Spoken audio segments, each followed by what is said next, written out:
Hello everyone, welcome to the channel Khurram Sir Spoken English once again. As you know that today we are going to learn about the topic prepositions, and previously we have explained you about the topic adverbs and also adjectives. इसके बाद आज हमारी topic रहेगी prepositions. ये topic बहुत ही लेंदी topic है, इसको बहुत जल्द कंप्लीट करना बहुत मुश्किल होगा. इसकी बहुत बारीकियां हैं. There are many things which we have to cover in this. But before we start, let's give you a small introduction of what is preposition. अगर आप देख सकते हैं कि ये पेन मेरे हाथ में है, तो मैं कहूँगा the pen is in the hand. अगर यही पेन या मार्कर मैं ऐसे रख दूं मेरे हाथ पर, तो अब मैं इंग्लिश में कहूँगा ऐसे the pen is on the hand. There is a lot of difference between in the hand, on the hand. अगर मैंने इसको हाथ को ऐसे बंद कर लिया और ऐसे पकड़ लिया तो मैं कहूँगा the pen is in the hand. अगर मैंने हाथ खोल दिया और ऐसे रखा है हाथ, तो कहूँगा the pen is on the hand. तो आपको ये मालूम होना चाहिए कि पेन की पोजीशन कहाँ पर है. तो ऐसे कई वर्ड्स हैं जो हमको प्रीपोजिशंस बतलाते हैं. जैसे कि डेफिनेशन में मैंने आपको एक्सप्लेन किया है यहाँ पर, प्रीपोजिशन शोज पोजीशन. प्रीपोजिशन बतलाता है कोई चीज की पोजीशन. और एग्जाम्पल के वर्ड्स यहाँ पर बहुत सारे हैं, जैसा कि मैंने आपको बोर्ड पर लिखा है. In, into, inside, out, outside, up, above, below, down, under, underneath, over, across, along, between, first, last, at, on, to, from, towards, near, far, beside, back, behind, etcetera. और एक एक वर्ड का अगर आप मीनिंग अपनी ओन मदर टंग में देखेंगे तो उसका डिफरेंट अलग होगा, मगर इसका इस्तेमाल हमको इंग्लिश के अकॉर्डिंगली करना पड़ेगा. Whatever you are thinking the meaning of that particular word in your mother tongue, it is not possible for you to convert the same word into English and try to use it. What we do commonly mistake is we only think in our mother tongue and we try to apply that meanings in English itself by transforming that particular word of our mother tongue into English itself, which is a wrong method. जैसे कि मिसाल के तौर पे मैं आपको detail में एक एग्जांपल देना चाहता हूँ इन और इनटू का. जो इन का मीनिंग है वो हिंदी में होता है अंदर या में, जैसे कि इनटू का भी मतलब होता है अंदर या में, मगर उसका इस्तेमाल या यूसेज बहुत ही डिफरेंट तरीके से किया जाएगा. उसका एक्सप्लेनेशन मैं एक आपको ऐसे दे सकता हूं एग्जाम्पल के तौर पर सेंटेंसेस में. The pen is in the bag. यहां पर मैंने इन को डैश मारा है और इन को डैश करने के बाद यहां पर मैंने नेक्स्ट सेंटेंस में लिखा है ही जंप्ड इनटू द रिवर.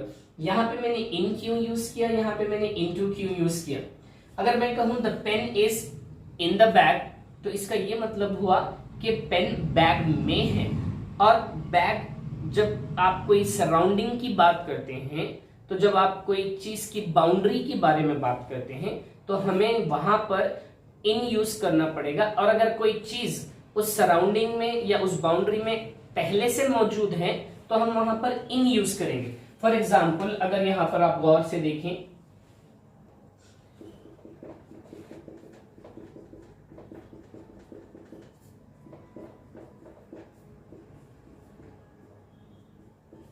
अगर यहां पर कोई भी चीज, चाहे ये वाटर हो या चाहे ये टी हो,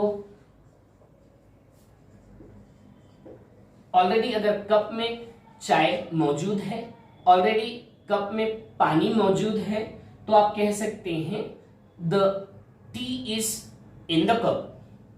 और आप ऐसे भी कह सकते हैं the water is in the glass, क्योंकि यहां पर एक बाउंड्री का मैंने जिक्र किया है. और ये बाउंड्री जो ऑलरेडी पहले से है, इसके अंदर पानी पहले से मौजूद है, ऑलरेडी मौजूद है. या आप ऐसे भी समझ सकते हैं कि the man is in the house. The man is in the house का मतलब आदमी पहले से घर में मौजूद है और घर की बाउंड्री में पहले से मौजूद है, या घर के स्ट्रक्चर में बाउंड्री के हिसाब से पहले से मौजूद है. ऑलरेडी अगर कोई चीज अंदर पहले से होती है, उसको आप मोशन में नहीं दिखाते हैं, तो जब हम कहेंगे इन. अगर आप किसी चीज का मोशन दिखाना चाहते हैं या मूवमेंट दिखाना चाहते हैं कि कोई चीज, फला चीज यहां से आई है, फला चीज वहां ऊपर से आई है या सामने से अंदर आई है, जब आप किसी चीज का मूवमेंट दिखाना चाहते हैं या मोशन दिखाना चाहते हैं या आपको मूवमेंट या मोशन दिखाना पड़ेगा, तो वैसी सिचुएशन में आप इनटू यूज करेंगे।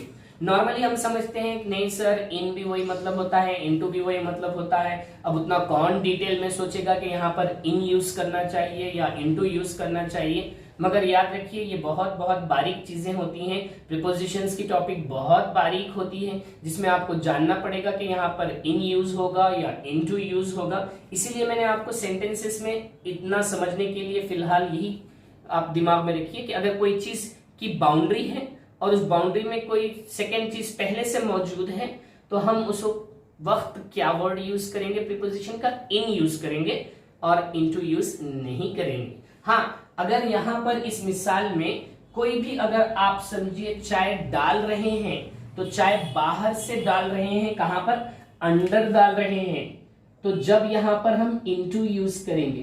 क्यों? क्योंकि आप मूवमेंट बता रहे हैं कि चाय का मूवमेंट हो रहा है किसी कप में। तो जब मैं मूवमेंट या मोशन की बात करूंगा तो मैं वहां पर इनटू यूज करूंगा। अगर वहां पर पहले से मौजूद है कप में चाय, तो मैं वहां पर कहूंगा in the cup, the tea is in the cup. अगर वहां पर आप टी को पोर कर रहे हैं कप में, तो जब आप कहेंगे the tea is poured into the cup. उसी तरीके से यहां पे आप सेंटेंस में समझ सकते हैं, the pen is in the bag का मतलब यह है कि पेन पहले से मौजूद है बैग की उस बाउंड्री में।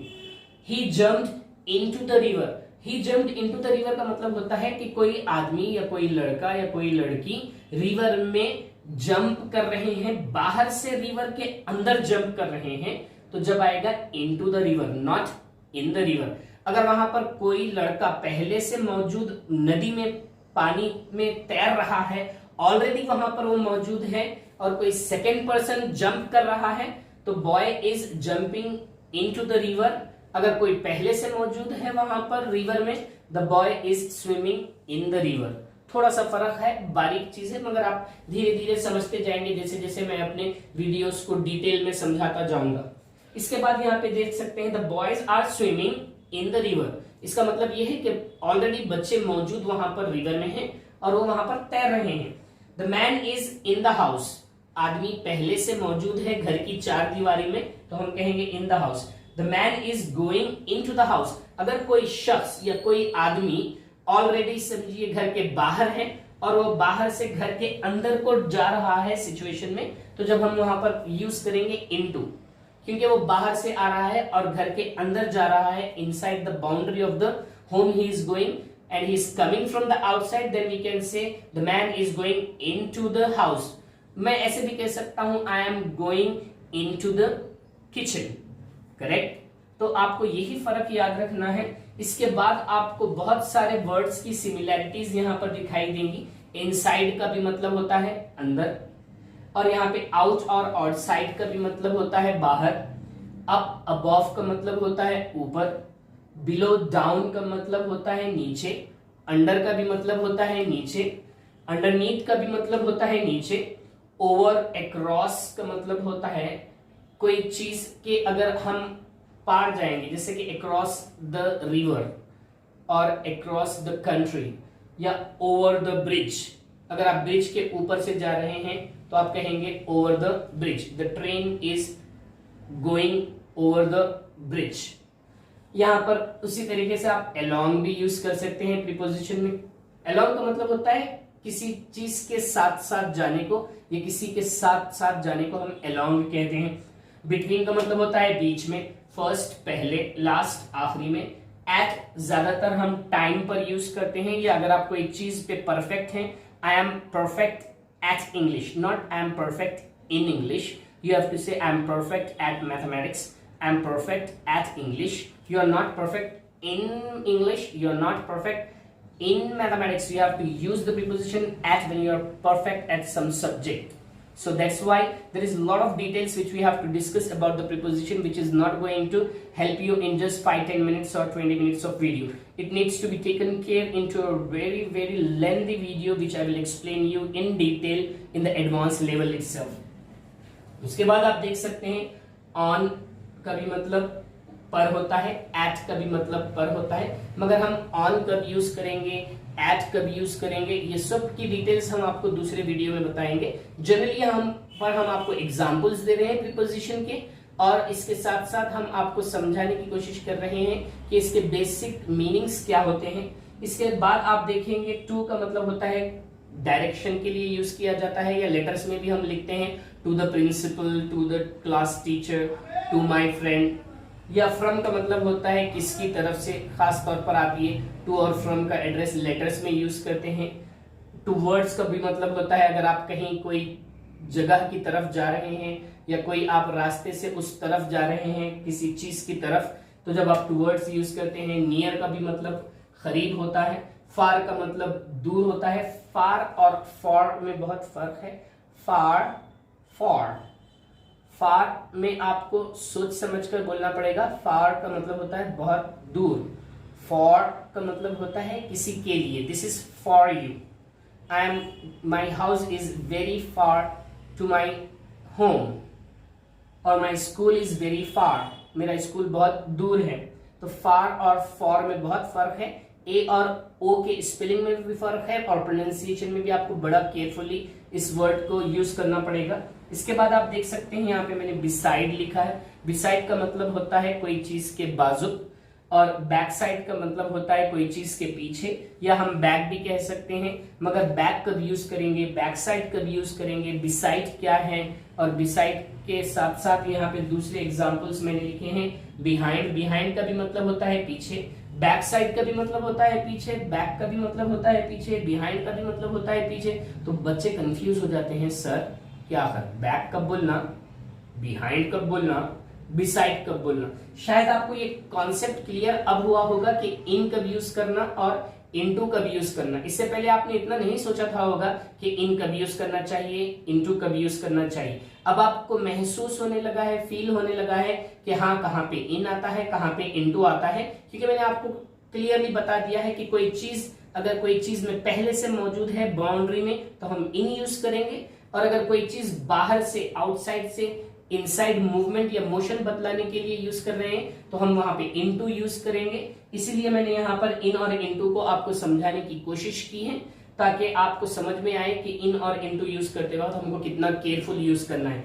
ये जो जितने भी प्रीपोजिशंस अब आप बोर्ड पर देख रहे हैं, ये भी बहुत ही बारीकी से हमको केयरफुली यूज करना है। अगर हम जरी सी इसमें भूल करेंगे तो हो सकता है कि हम रॉन्ग प्रीपोजिशंस यूज कर लें। खास तौर पर ये टॉपिक आपको एग्जाम्स में 10th क्लास में या इंटर में या डिग्री में आपको दी जाती है एरर करेक्शंस की टॉपिक में, जहां पे आपको एग्जामिनर क्वेश्चन पूछता है कि इस सेंटेंस में क्या एरर है, identify the errors in the following sentences. वो एरर्स आपको प्रीपोजिशन के भी दे सकता है, या वो एरर्स किसी गलत वर्ब, या वो एरर्स आपको किसी प्रोनाउन में भी हो सकते हैं। तो एरर करेक्शन के टॉपिक भी हम आपको जरूर समझाएंगे, मगर इतना जानना चाहिए हमें कि एरर करेक्शन में बाज ऑफ प्रीपोजिशंस के भी एरर करेक्शंस आते हैं। केयरफुली हमें समझना पड़ेगा कि इन कब आएगा, इनटू कब आएगा, बैक और बिहाइंड और बैक साइड कब यूज करना चाहिए। इन सब प्रीपोजिशंस के बारे में हम आपको फिर से डिटेल में बतलाएंगे। कोई कंफ्यूजन अगर आपको हो तो शायद उस वक्त आपका कंफ्यूजन डिटेल्ड वीडियो में बहुत क्लियर हो जाएगा। इसके बाद हम अब टॉपिक शुरू करते हैं कंजंक्शन। चलिए शुरू करते हैं टॉपिक कंजंक्शन। चलिए, प्रीपोजिशंस आपने समझ लिया है और आपको थोड़ा सा आइडिया हो गया है कि प्रीपोजिशन किसे कहते हैं। Preposition shows position. बहुत सारे एग्जांपल्स हमने देखे, in, on, at, above, inside, back, behind, front और बैक, बिसाइड, अंडर, अंडरनीथ। इसके बाद आपको हम टॉपिक एक्सप्लेन करेंगे कंजंक्शन, जो मैं आपको बोर्ड पर थोड़ा सा लिखकर बतलाऊंगा कि कंजंक्शन का डेफिनेशन क्या है, उसके एग्जांपल्स क्या है, और थोड़े से सेंटेंसेस में भी हम कंजंक्शन का इस्तेमाल समझने की कोशिश करेंगे।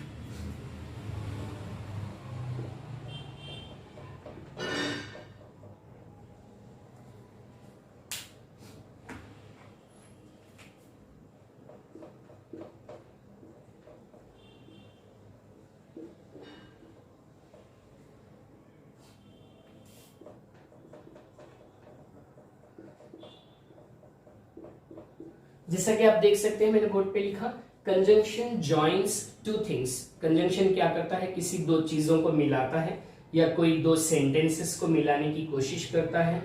क्योंकि ये किसी चीज या कोई सेंटेंस को मिलाने की कोशिश कर रहा है, इसलिए इसका नाम पड़ा है कंजंक्शन।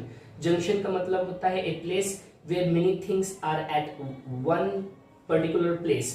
फॉर एग्जाम्पल आपको कंजंक्शन के बहुत सारे एग्जाम्पल्स मिल जाएंगे, जैसा कि हम सेंटेंस में बहुत बार देखते हैं एंड, AND, एंड, ये भी एक कंजंक्शन है।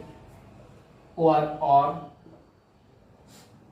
EITHER, either, NEITHER, neither। और आप याद रखें, जब भी आप आइदर यूज करेंगे तो सेंटेंस में और यूज करेंगे, और आप जब भी नाइदर यूज करेंगे तो नाइदर के साथ सेंटेंस में आएगा नॉर, इसके बाद होगा एज वेल एज, इसके बाद होगा नॉट ओनली बट ऑल्सो,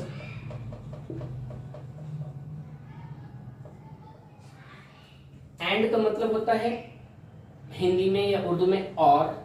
जैसे कि हम कहते हैं Rahim and Raju are good friends, Rahim और राजू अच्छे दोस्त हैं, तो मैं प्रीपोजिशन यूज करूंगा and, Rahim and Raju are good friends. जैसे कि मैं एग्जांपल्स लिखकर बता रहा हूं आपको बोर्ड पर।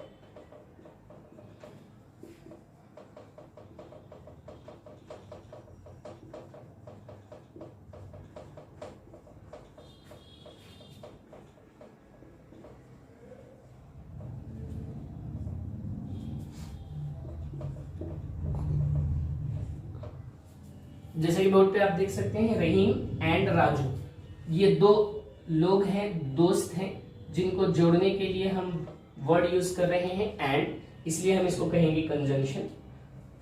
नेक्स्ट एग्जांपल मैं कंजंक्शन का आपको यहां पर लिख रहा हूं।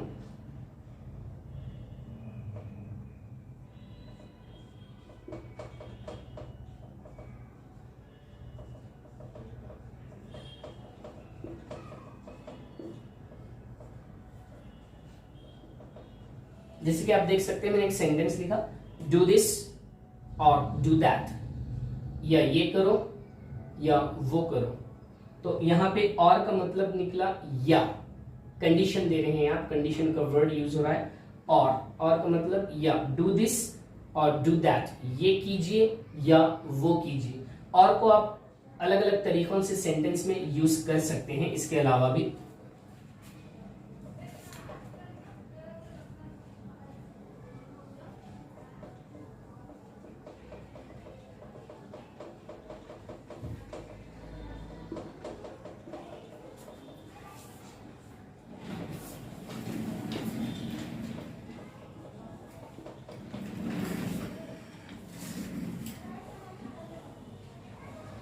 मैंने यहाँ पे और को इस्तेमाल किया है आइदर के साथ। अगर आप इस सेंटेंस में देखें, थर्ड वाले सेंटेंस में, I will either take pen और पेंसिल, मैं पेन लूंगा या पेंसिल लूंगा। जब भी आप आइदर यूज करेंगे तो उसके साथ आपको क्या यूज करना पड़ेगा सेंटेंस में, और। आप आइदर के साथ नॉर नहीं यूज कर सकते, आइदर के साथ और ही आएगा। आइदर भी एक कंजंक्शन है और भी एक कंजंक्शन है, दोनों भी कंजंक्शन है। मैंने दो कंजंक्शंस यहाँ पे एक सेंटेंस में इस्तेमाल किए हैं।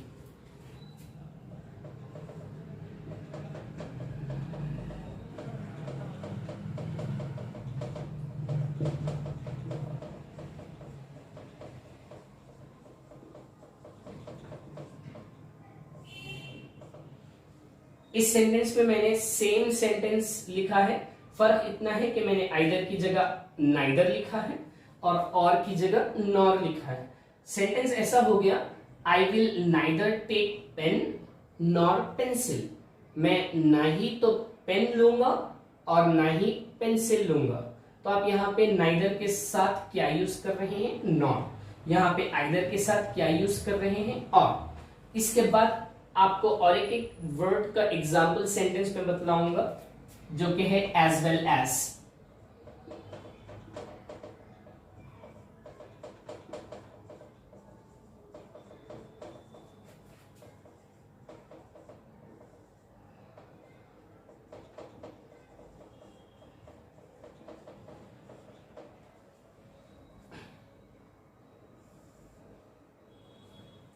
ही is doctor as well as engineer. वो डॉक्टर भी है और इंजीनियर भी है। अगर कोई शख्स दो प्रोफेशंस रखता है, या अगर मैं कहूं I am doctor as well as engineer, या मैं ऐसे कहूं I am student as well as teacher, तो इसका मतलब ये हुआ कि मैं स्टूडेंट भी हूं और उसके साथ साथ मैं टीचर भी हूं। तो मैं यहां पर कौन सा कंजंक्शन यूज कर रहा हूं? As well as.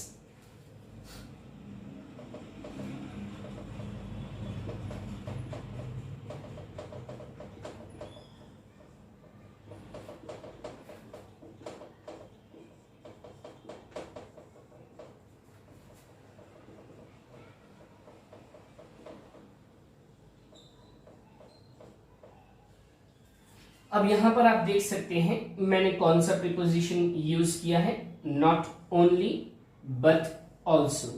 ये एक पेयर में आएगा, जैसा आइदर और एक पेयर में हमने यूज किया, नाइदर के साथ नॉर को हमने पेयर में यूज किया, उसी तरीके से हम यहाँ नॉट ओनली को पेयर में यूज करेंगे बट ऑल्सो के साथ। ये भी सेंटेंस का मतलब सेम है, फिफ्थ वाले सेंटेंस का, सिक्स्थ वाले सेंटेंस का भी मतलब सेम है।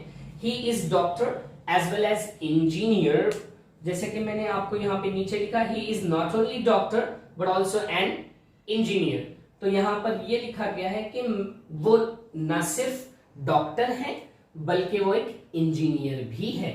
यहीं पर भी हम सेम वही पॉइंट डिस्कस कर रहे हैं, फिफ्थ वाले में भी हम वही पॉइंट डिस्कस कर रहे हैं। तो बात ये समझ में आई कि एज वेल एज का भी मतलब सेम है, किसके बराबर है? नॉट ओनली और बट ऑल्सो के। दोनों के सेंटेंस के मीनिंग तकरीबन आपको सेम निकल रहे हैं।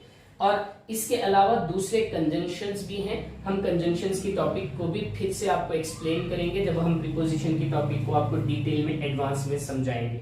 सो उम्मीद करता हूं कि आपको आज का वीडियो पसंद आया होगा। और आज हमने डे 5 में आपको प्रीपोजिशंस की टॉपिक पढ़ाई है और हमने आपको कंजंक्शन की भी टॉपिक पढ़ाई है। हमारी एक टॉपिक पार्ट्स ऑफ स्पीच की 8 पार्ट्स ऑफ स्पीच में एक ही बच गई है, वो है इंटरजेक्शन। उसको भी हम बहुत जल्द नेक्स्ट वीडियो में आपको एक्सप्लेन करेंगे कि इंटरजेक्शन क्या है और इंटरजेक्शन को कैसे इस्तेमाल किया जा सकता है। और अगर आपको हमारी वीडियो पसंद आई हो तो आप उसको सब्सक्राइब करना ना भूलें। और कैसे सब्सक्राइब करेंगे? आपको हो सकता है कि हमारे वीडियो के पास एक सब्सक्राइब बटन नजर आए या आपको एक नोटिफिकेशन बेल नजर आए, जिस पर आप क्या कीजिए, क्लिक कीजिए तो आप अपने आप को सब्सक्राइब कर लेंगे। और इस वीडियो को जितना ज्यादा से ज्यादा हो सके शेयर भी कीजिए, साथ में लाइक भी कीजिए। Thanks for your support. So we will meet you again on the day 6 of our spoken English class in the channel Khurram Sir Spoken English. Thanks a lot. Have a nice day. See you. Take care. Bye bye.